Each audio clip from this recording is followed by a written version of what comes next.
Hi everyone and welcome to this week's iRacing video. We're going to be here at Road America with the Lamborghini Huracan Evo. Starting in P19 with car number of 7, probably be 4th or 5th split. We got a full formation lap here, so once we get cut off by the spotter and we get the formation lap underway, we'll give a little bit of a more formal intro. But thank you very much for being here, and we'll get into it. Hope you have a good race. The air temp is 21 Celsius. The track temp is 22 Celsius. Please follow car number. Follow 2. car number 26 in the left column. So here we go as we get going on this formation lap here at Road America. Really looking forward to it. So yeah, as I'm sure if anyone is interested in the iRacing community and everything like that, you would know that on the 2nd of May, the servers went down for like 4 or 5 hours, which was really not super helpful because I put my entire Sunday aside to hopefully recording 2 or 3 videos or just get some good races in, which sucks, but oh well. So we're here doing the 10 o'clock race on Sunday evening now.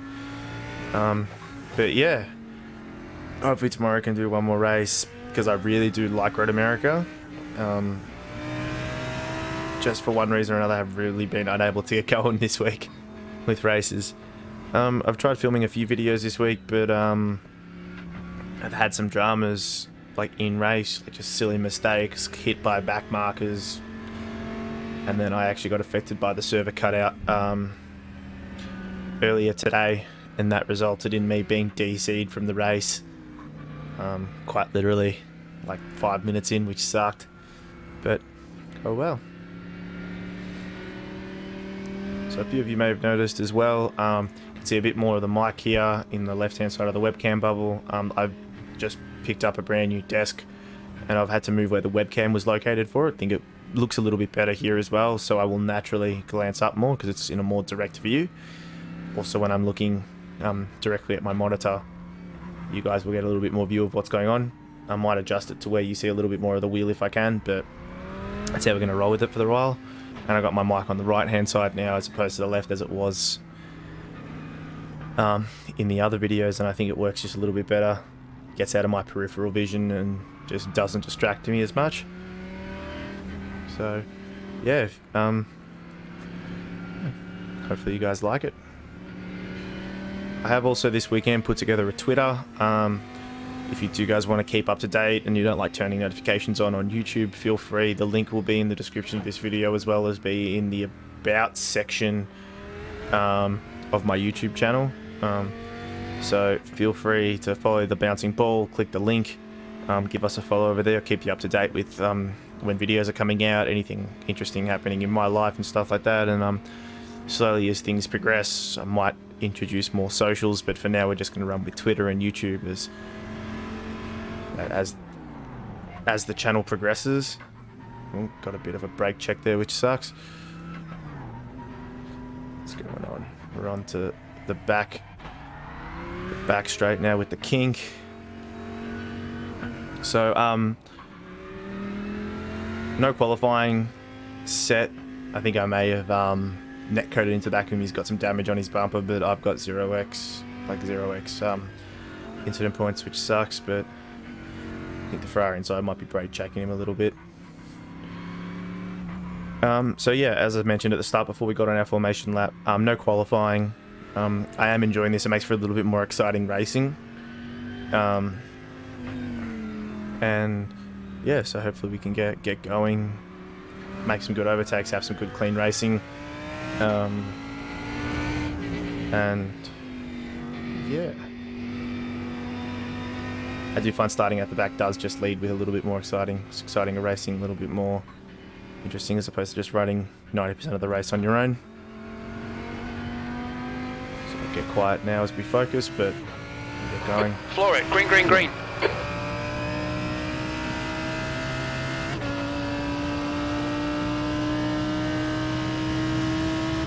the smoke now. Left side, clear left. Oh, purple. There's an incident in turn 1. Yellow flag, caution. Pink Merc shot across. Oh, must have BMW coming out of the pits. Just lucky to avoid any dramas with that. While the tyres come up to temperature, I'll just be real ginger through those first 2 sequence of corners, because with the Lambo, you can get the back of the car looping around on you a bit if you're just too aggressive on that brake pedal.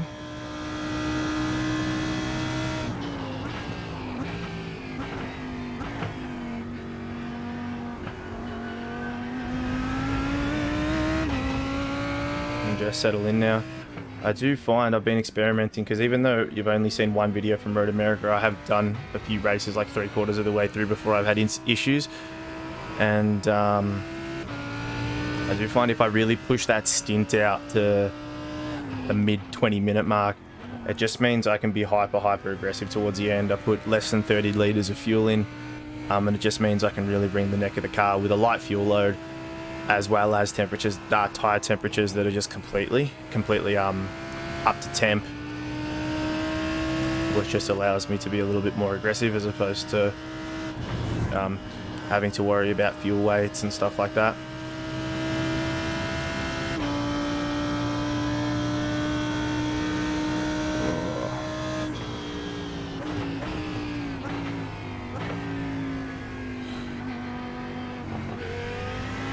Canada corner as well, which was the one we just went through there, does also... There's an incident in Bill Mitchell Bend. Sometimes cause some issues for the Lambo. This... We think P5 has binned it in turn 14. Lambo should realistically... Yellow flag. Get out of the way. What was that Ferrari doing?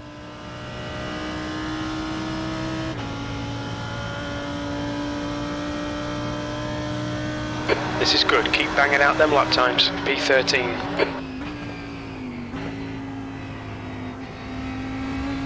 Left side. Still there. Kind of half-heartedly went for that move, but I wasn't really too sure Nice one, Oliver. Good pass. Eyes front. whether he was going to turn in on me. He did brake really early. I'm not sure if he's just not confident around that corner, but I just wanted to be ginger about it. And if I was going to have contact, have it be like pretty much parallel side-to-side contact, not my front on his rear, so no one accidentally gets spun around.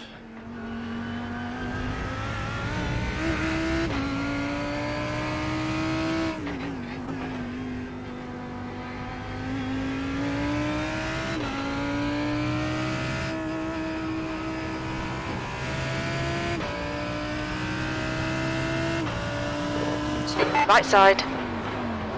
Clear right. Good overtake there. Nice and clean. That Lambo gave us plenty of room. And then we can focus on hunting down Torben in the Audi.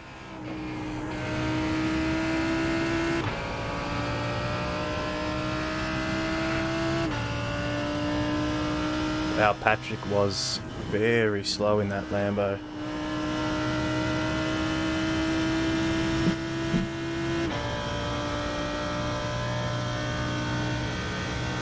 Incident in Canada corner. It looks like Christensen.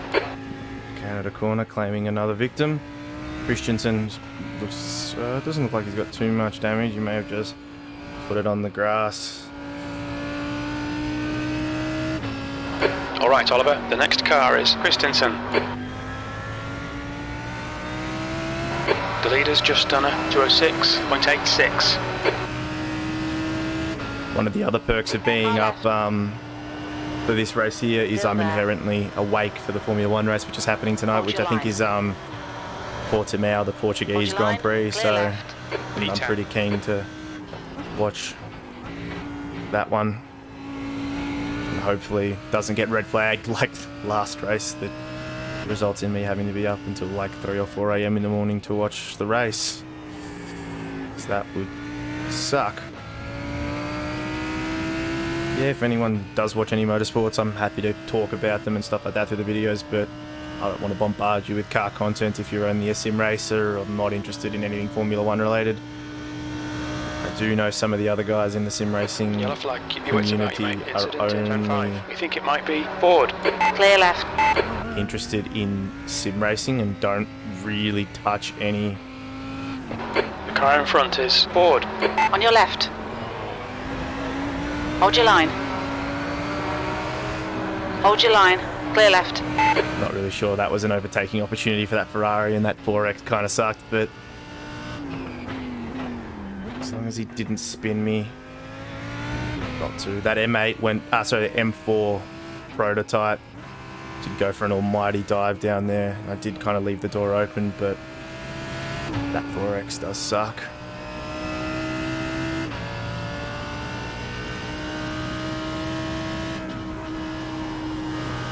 The gap to Christensen behind is now 0.8. That kink is on the cusp of being a flat out corner if you get everything right, but you P6 do spinned it in Canada have corner. to have the slightest hint of a lift. Looks like the leader has gone off in turn 14. Oh, leader's binned it in the McLaren. That sucks. Yellow flag, watch out. Oh, and someone seems to have had some dramas here at the penultimate corner. I wonder if they're linked at all. Interesting to see who it is. I'm sure it'll be no time at all before Daniel comes right back onto my bumper, and I'll just let him know to get past me. I don't want to Sector 1 is 1.2 off the pace. into his Sector race 2 in is any capacity. 1.7 off the pace. Sector 3 is 0.7 off the pace. Even though I am car number 7, but I still think the numbering system sometimes can be completely out of whack. So I don't really put too much pressure on finishing where my car number says, or passing that, or passing anything else. Oliver, More just about having hold some your nerve, fun. just keep it smooth, no mistakes. They're faster than us into turn 3. Oh, that's way too late on the brakes, damn it. On your left. Clear left. Fortunately, the guys behind the ex-leader Okay, stay with him. had some issues as well and went wide. The gap ahead is now 0.7. It's a shocking selection. Oh, the Ferrari's gone off behind us. Oh, and I think he has taken out a few. Oh, no, not yet. Oh, he took out a car. He really shouldn't have been doing that. There's an incident in turn 8. It looks like it's Christensen. You guys probably didn't see it because the way YouTube compresses videos is absolutely crazy, but in my little rear view mirror behind me, I saw that Ferrari that we were having issues with a few laps ago drop a tyre on the grass and take out the person, I believe, in 13th, which completely sucks. There's no need for that. If you're going off, jump on the brakes and do your best to avoid ruining anyone else's race.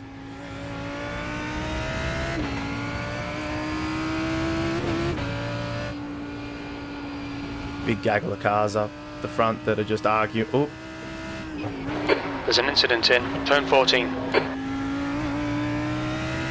think they're off to one of them, the Audi's off to my right. I raced with Plinio before in one of my earlier races today, and he unfortunately had some dramas back there, back in that race as well. I don't think he finished. I think he DNF'd in the end, but I feel like sometimes you do just get on that run, just unlucky results, and then sometimes you'll have runs where you just seem to be able to thread that needle perfectly and just hand of God it through any bad situation that comes your way. That definitely seems to be my experience of Road America this week, which is a bit average. I finished last week with a All right, Oliver, we'll need to pit for fuel. 28 minutes into the race. damn good increase in my safety rating, but again, I've just been all over the shop, which is, again, it actually hasn't been too many times with contact with other drivers. It's simply been silly errors, and I think that is unfortunately one of the trade-offs with a track like Road America. Like the kink, a lot of the corners are very flowy and pretty much just a commitment kind of corner. Even this long right-hander here before you get onto the kink, if you're out of place for it, you can lose a lot of time, and when you are losing a lot of time, you tend to push that little bit harder, which can result in tyres being dropped like on this outside curb, which can pretty much just end your race straight away. And unfortunately, that is the nature of this track, but I think that's why everyone likes it so much, is when you hook a lap up together, it really does feel good. There aren't very many tracks that you race that do feel quite this rewarding, apart from like your Nürburgrings and like your Cirque du Sartz, Le Mans tracks. Like, they do feel very good when you link a lap together as well.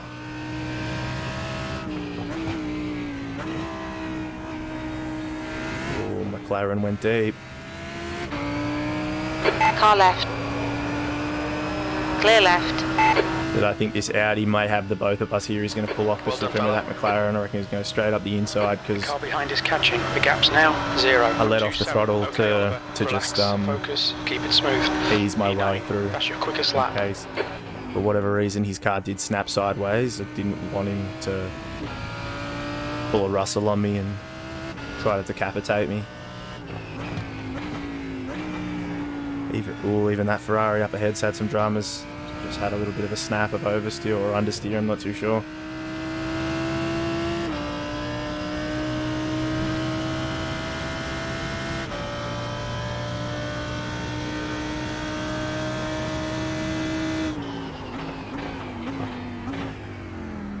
On your right. Clear right. Right, the Audi behind the lime green one didn't want to follow me Nice through, one, mate. in case that move didn't stick, but I think he got held up behind that Ferrari. I think it like inherently pushed him wide out onto the dirty stuff.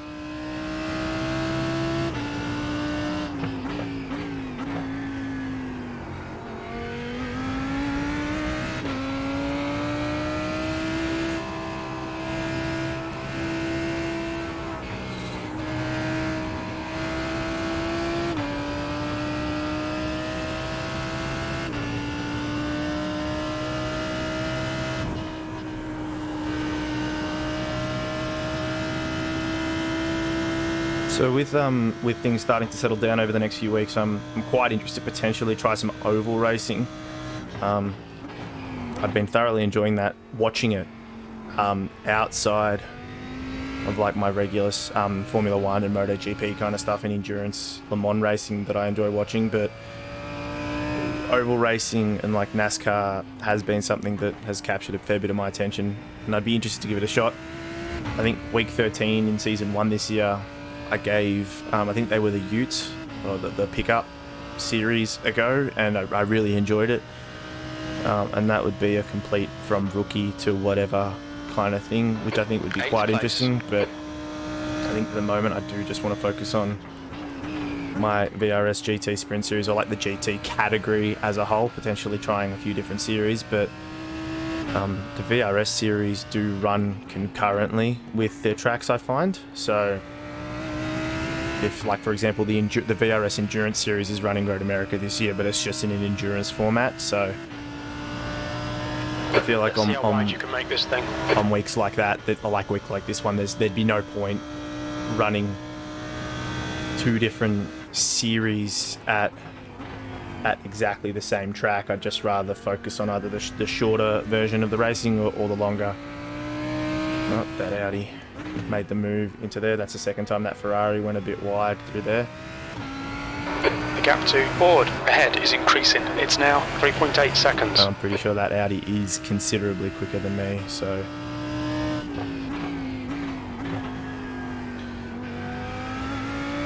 that McLaren has also been swallowed up by those pack of cars too. Car number 1, which is a bit unfortunate. He'll work his way through in the pit stops or something like that.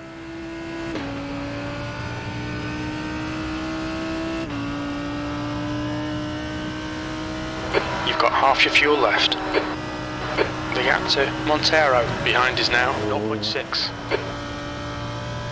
Not really the corner that you want to be kind of dozing off and dropping your concentration for a split second. That could have gone a hell of a lot worse than that one did.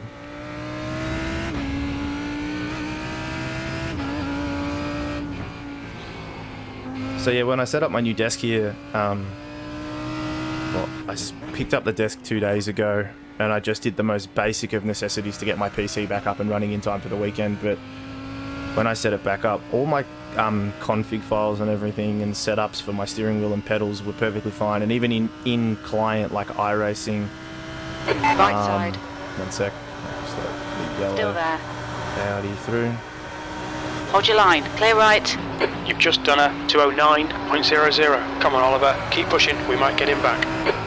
Yeah, I just did the bare necessities to get my PC back up and running. Because I had a relatively free weekend and wanted to focus on getting some good races in and enjoying it because I had a flat out week.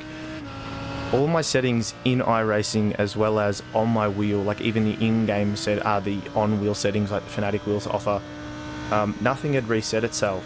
So I just took it on face value. So I woke up this morning, made myself my morning coffee, jumped in the rig and didn't even check it because I knew, like literally 12 hours before I had just checked it. Everything was operating and working as should. No cause for alarm bells. Jumped into my first race this morning and I had no force feedback on the wheel. Like I was just completely over rotating the wheel. And even like my brake pressure, like it felt like even though I had my foot completely to the floor on my pedals, it had even though I was pushing my foot to the floor, it just felt like I maybe had like 75 or 80% braking power. And it just meant for corners like Canada Corner where you're pretty much full committed because it becomes a big braking zone if you're not on it. It just felt like I couldn't even pull up and ended up down in the sand trap a fair few times.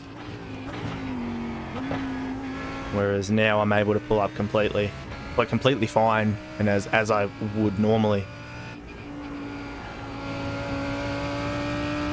So that was a bit unfortunate, and I guess that's a slap on the wrist for me because you should realistically be checking every time you restart your computer, every time you restart your client for whatever reason, just double check your settings because it was fortunate because it only ended my race or resulted in me having a poor result, which sucks. But if B9. I was at a track or in a position where I was leading a pack or in a high-speed battle with another car, I could have accidentally outbraked myself, could have set my car into a spin or have corrected and accidentally nudged someone and effectively ruin their race as well, which isn't at all what I want and not my intention ever. But yeah, that race actually ended up being a relative overall success. The gap behind has now decreased to 0.8. I think I started up down in P13, end of the first lap. Was able to recoup, get some spots up because I didn't realize up until like the first few big corners and braking points, I thought it was just no force feedback, but I then realized that I didn't have the correct brake pressures and everything. I was able to get a few positions up and avoid some dramas, but spun it down there at Canada Corner, lost it. Lost down to 22nd. Turn 8. It looks like Montero. A bit wide there.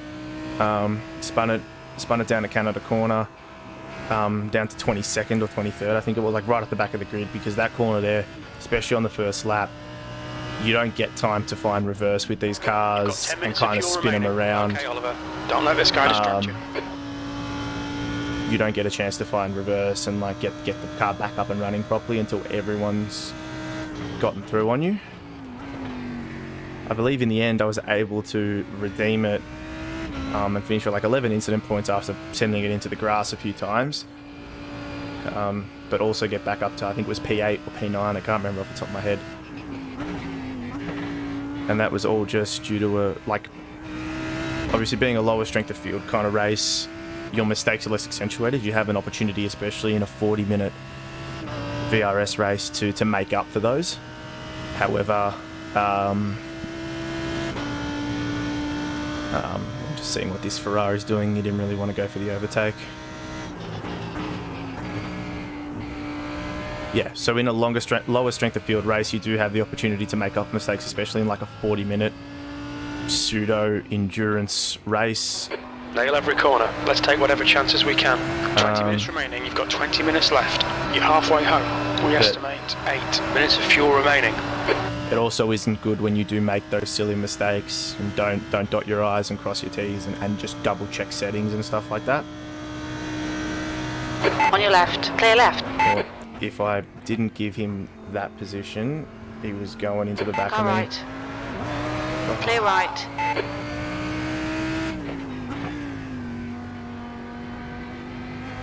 So that one there is called a switchback. Because I knew he was going to just ram it down the inside, he was either going to crash into the back of me or miss his apex completely. He made that corner way, way too shallow for the speed he was carrying into that corner. So I went wide, really wiped off the speed and made that apex as tight as I possibly could, so I had better corner exit speed than him and was just able to put it back up the inside, and fortunately got away with making minimal 0x contact. However, in any other track that had a runoff, like, it wouldn't disappear the way it does at that corner. I'm at Road America, and he would have been able to come in behind me, but because that becomes grass and sand there, you really... Car right. Clear right. Car left. That's twice Hold your now. line. Clear He's just dive bombing now for the sake of dive bombing, which is a really dumb decision to make. Even when we're approaching the pit stop phase of the race, like, if he's quicker than me, he should be sitting behind me. You're saving as much as you can, lift and coast coming into these big braking zones, so he has to fuel up less. 58. Car right. Still there. Still there. Clear right. See, like, this is an advantageous position for me now, because where's the telemetry on my screen for you guys? You'll notice the little orange gear 3 with the steering wheel just to the right of the Lamborghini's LCD display. The green bar is my throttle. Car left. Clear left. Throttle inputs. Whenever you're not on throttle, you are saving fuel. So your car is burning fuel at a far lesser rate. So when I'm sitting behind him, so I don't go into the back of him and outbrake myself, the correct thing to do would be ease off the throttle, just see how he approaches it.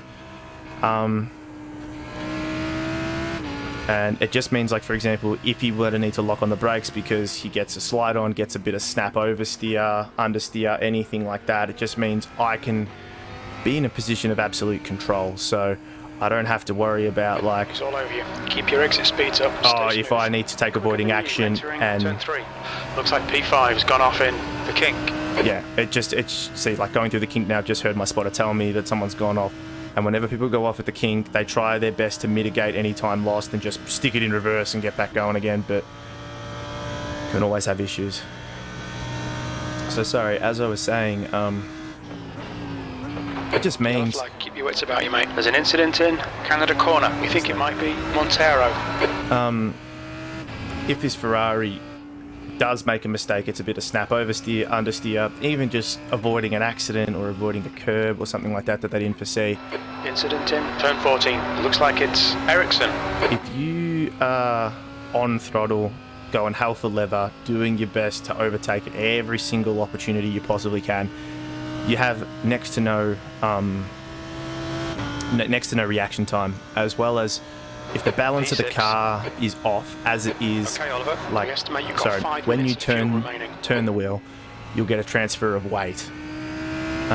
If for whatever reason the transfer of the weight of the car isn't correct, it can cause the car to snap. It can pretty much ruin your race if you don't know what your car's doing. So just by easing off that throttle, that 10, 15, 20 meters before, and just easing into it, it means that you're ready for whatever happens in front of you. 2, you save a bit of fuel. And 3, the car's a lot less likely to lock up on you and you don't have to worry about, like, sticking a brake on. Which, in a car that has traction control and ABS, you probably don't need to be concerned with too much. Hold your line. Hold your line. Clear left. 15 minutes left. That's 15 minutes.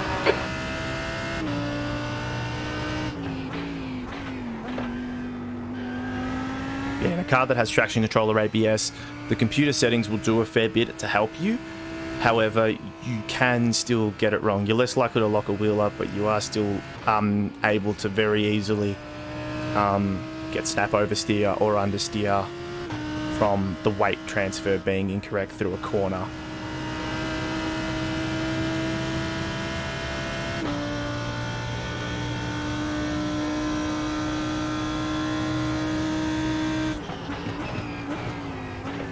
So I don't want to sit for too much longer behind this BMW here, so I think I got one more lap left in me, and then I'm going to bring it into the pits. Hopefully these guys either go in this lap or the next, just so I can avoid them. So the BMW did, which is great. Same with the McLaren. So it's just me and the Ferrari. So whether the Ferrari decides to run an extra lap or not is inconsequential to me, because you're gaining on the guy in front. The gap is 0.5. I've got smooth, turn 7. P3. Smooth sailings behind. Very little fuel left in this lap. Box this lap. So not saying that I can rest on my laurels and just really take time, but also the fuel saving I've done over the last lap and a half, 2 laps sitting behind this Ferrari has meant that when it comes to the pit stop, I only need to refuel a smaller amount than what I would have otherwise if the Ferrari had sat behind me.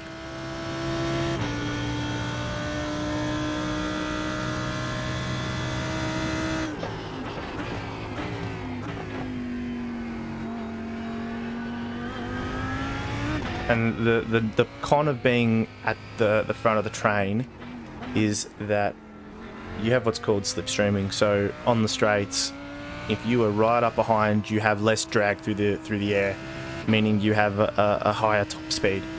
So if you're the car at the front, you don't have anyone in front of you punching a hole through the air, allowing you to go faster. So when I've got this Ferrari behind me, it makes it incredibly difficult for that BMW to get up behind me and overtake, because I also have the speed advantage of following the car in front. Same with, whereas that Ferrari doesn't have it to protect itself from me, because he's punching the hole through the air for the whole convoy. That's why you will see down the straight, cars will usually drive pretty uniformly if they're within half a second to about a second and a half behind one another. And they'll only come out from that concertina when it's time to overtake.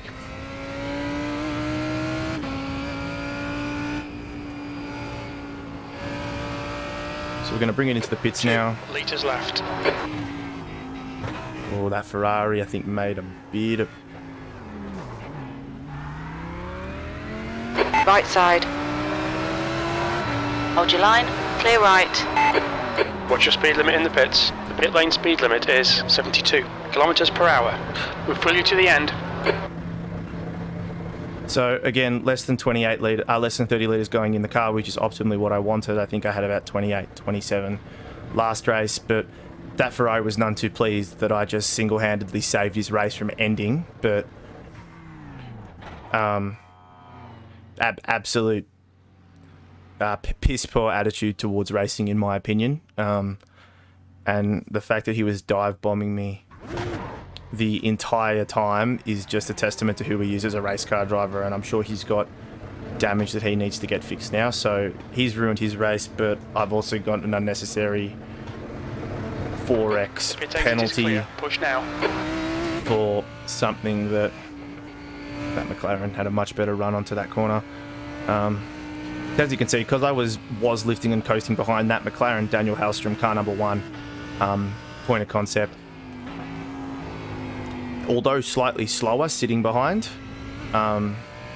he had that clear air running, he wasn't battling with someone. And also one thing you can't account for is contact with other drivers, which unfortunately I did have with that Ferrari, which I did my best, and you'll see on the telemetry if you were to go back on it, that I did my best to avoid it. And I thought he was going to continue out onto the grass, so that's why I did try to overtake and cut across him.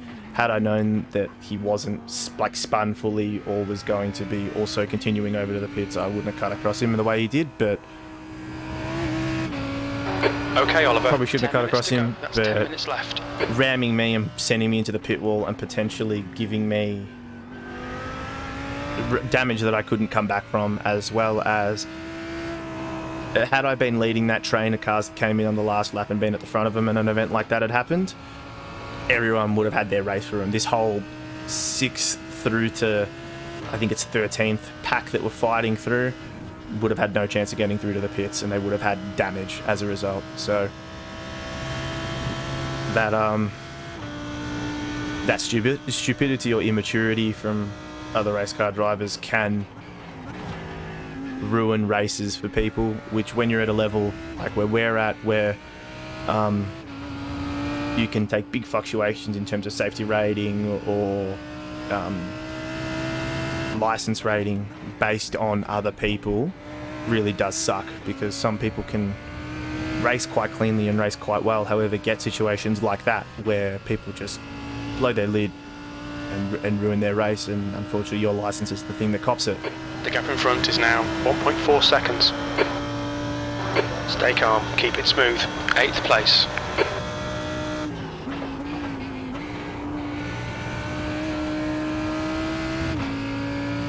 So we're approaching about 8.5 minutes to go. I think I have an ever so slight pull to the right from my car. But unfortunately not much you can do.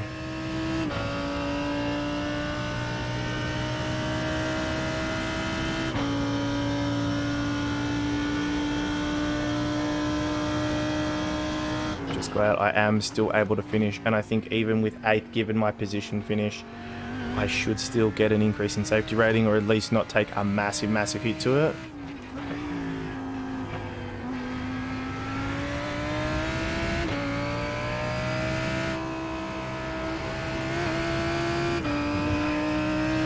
So yeah, I am hoping to potentially get some racing done tomorrow, as I mentioned at the start of this, but we'll just see how like my Monday goes with work and everything like that. But if not, it sucks only he was able to get 2 really good races in at Road America. But moving on to next week, I can't remember where exactly we're off to, but I am pretty sure it's a Japanese track.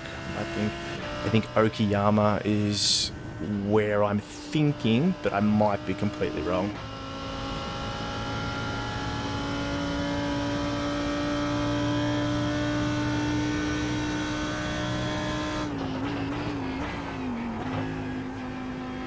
So yeah, if you did really enjoy today's race, like, increased to 3.2 seconds. I don't know why sometimes I do struggle to race cleanly, and talk can be entertaining. However, today you probably couldn't shut me up about all the technical terms about what was going on around, and I think that's what happens when you've got like exciting racing around you. You've got little things to nitpick at, whereas like that Nürburgring race last week, when you're just there. Also, Nürburgring, the Nürburgring Nordschleife is its own beast entirely. You need to be on it from go to woe, otherwise your race was a 209 will be over. All right, Oliver, 10 minutes of fuel remaining. At the slightest hint that you are not fully focused, you'll throw it into a wall there, and I've did it plenty of times.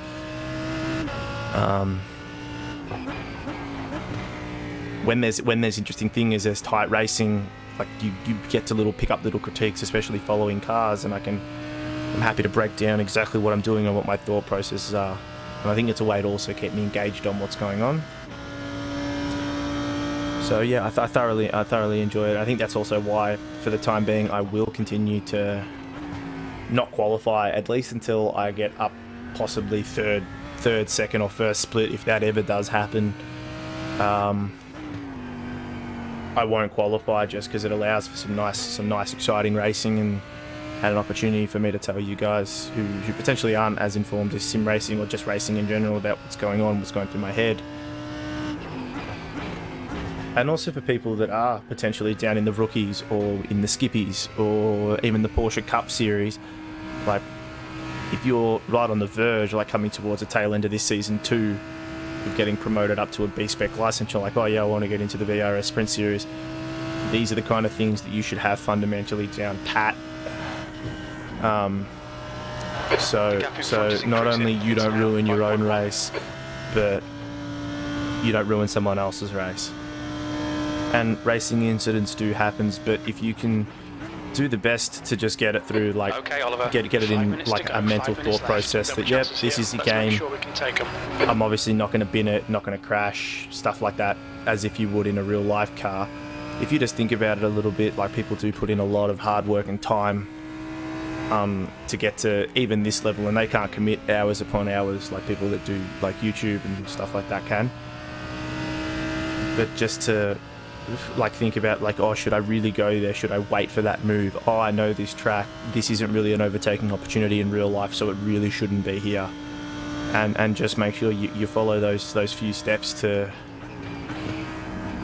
make sure that when you do overtake someone, it's not just a let's just slam it up the inside and make them do all the work for it to allow me to get through safely.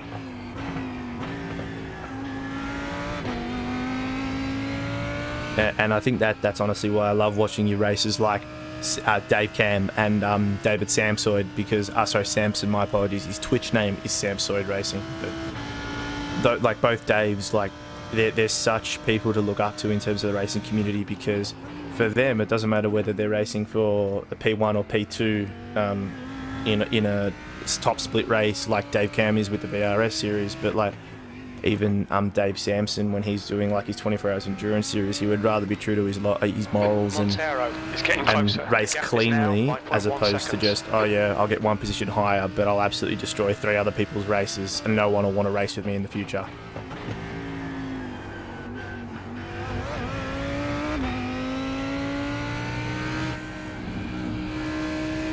And I would love to one day share a track with them. That'd be something pretty damn special.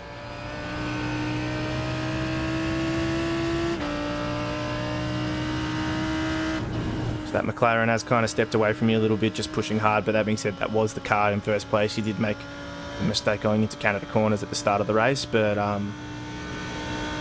yeah, like going from, I think it was 19th or 20th at the start of the race up to P8 is no mean feat, and to pretty well keep it on the track for the most part and only have the issue with that Ferrari. And I actually don't think I got the 4X from the side, the lateral contact when he spun in front of me. It was from when he hit me into the pit wall that was the problem. But I'm pretty damn happy with that result after having a few pretty average ones. And then what was the other 4X I got? I honestly, for the life of me, can't remember what the other 4X was for, but I'm sure I'll remember after I rewatch the footage.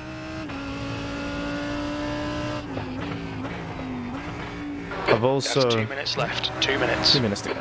I've also made a bit of a playlist, so it's just, I think it's the VRS GT Sprint Series, Season 2. There's an incident in Turn 5. It looks like Ford. Ford made a mistake.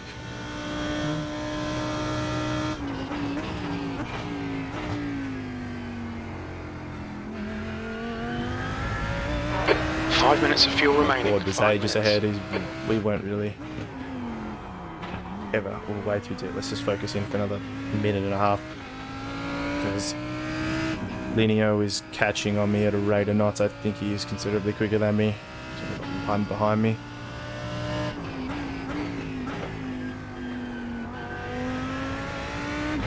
So yeah, made a playlist where I'm uploading, so you'll see them in the subscriber feed if you are subscribed or come across it, but there is also on my channel a public playlist called VRS GT Sprint Series where I'm in the Lamborghini. I'm at Season 2 only. Probably just do that, so if you do kind of want to follow me on a week-to-week basis and see my progression over a season, you can. I'm going to defend really hard into here. Left side, clear left. On your left, clear left. Left side, clear left.